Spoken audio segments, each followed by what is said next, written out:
तर फलटणच्या उपजिल्हा रुग्णालयात वैद्यकीय अधिकारी असणाऱ्या महिला डॉक्टरनं एका हॉटेलमध्ये आत्महत्या केली। यावेळी त्यांच्या हातावरती असणाऱ्या सुसाईड नोटमध्ये PSI गोपाल बन्ने आणि महिला डॉक्टरचा घरमालक असणाऱ्या प्रशांत बनकरचं नाव समोर आलं।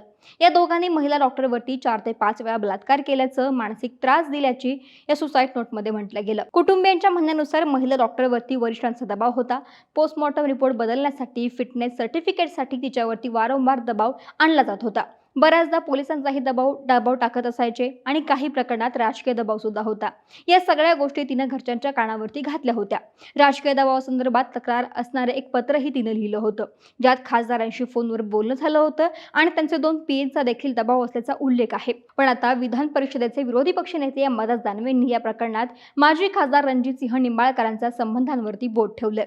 दानवेंनी मुख्यमंत्री देवेंद्र फडणवीसांना उद्देशून एक पत्र म्हणजे एक पोस्ट आपल्या सोशल मीडियावरती टाकली आहे। आज मुख्यमंत्री देवेंद्र फडणवीस त्या माणसासोबत व्यासपीठावर बसतील, ज्याने आपले कर्तव्य पार पाडणाऱ्या एका महिला डॉक्टरवरती फिटनेसबाबत दबाव टाकला।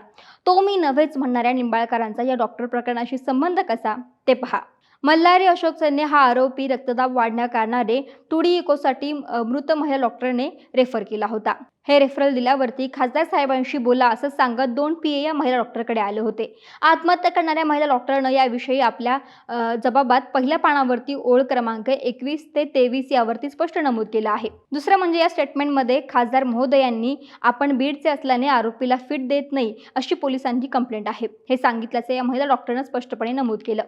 दुसरा पुरावा म्हणजे फलटण JMFC कोर्टात दाखल झालेल्या खटल्याची माहिती सांगणारा हा फोटो। वरील आरोपी चन्ने याच्या विरोधात Swarajya green power and fuel limited Upalwe या कंपनीने दावा दाखल केला होता, ज्याचा फिलिंग नंबर दिलेला आहे। ही स्वराज्य green power and fuel company Nimbalkar यांच्या मालकीची आहे, हे निंबाळकर यांच्या प्रोफाईलवरती नमूद आहे। महिला डॉक्टरला फोनवरून बोलणं करून देणारे 2 PA म्हणजेच राजेंद्र शिंदे आणि रोहित नागटिळे। आता एवढं दिल्यावरती तपास करणाऱ्या पोलिसांनी हे पण सांगावं की DYSP राहुल धस आणि PI अनिल महाडिक यांचा यात काय सहभाग होता। बाकी हे महायुती सरकार चुकीची कामे करणाऱ्यांना पाठीशी घालणार आहे, हे नवीन राहिलेलं नाही। एक कर्तव्यदक्ष डॉक्टरची किंमत सरकारच्या लेखी काय आहे हे आज देवेंद्र फडणवीस फलटणला गेल्यावरती सगळ्या महाराष्ट्राला कळवणार आहेच। कायद्याचे न उरले भान, देवाभाऊच्या सरकारमध्ये महिलांचा अपमान, असं अंबादास दानवेंनी म्हटलं। एवढंच नाही, याआधीही दानवेंनी डॉक्टर महिलेच्या प्रकरणात माजी खासदार यांच्या जवळच्या असणाऱ्या अभिजित निंबाळकर, जे रणजितसिंह निंबाळकरांचे चुलत भाऊ आहेत, आणि आमदार सचिन कांबळे पाटील यांच्या प्रशासनावरती असलेला दबाव यावरती बोट ठेवलं होतं। यांची स्थानिक पातळीवरती ओळख आहे। सरकारी कोणत्याही कामामध्ये त्यांचा दबाव असल्याचा आरोप दानवेंनी केला होता। त्यामुळे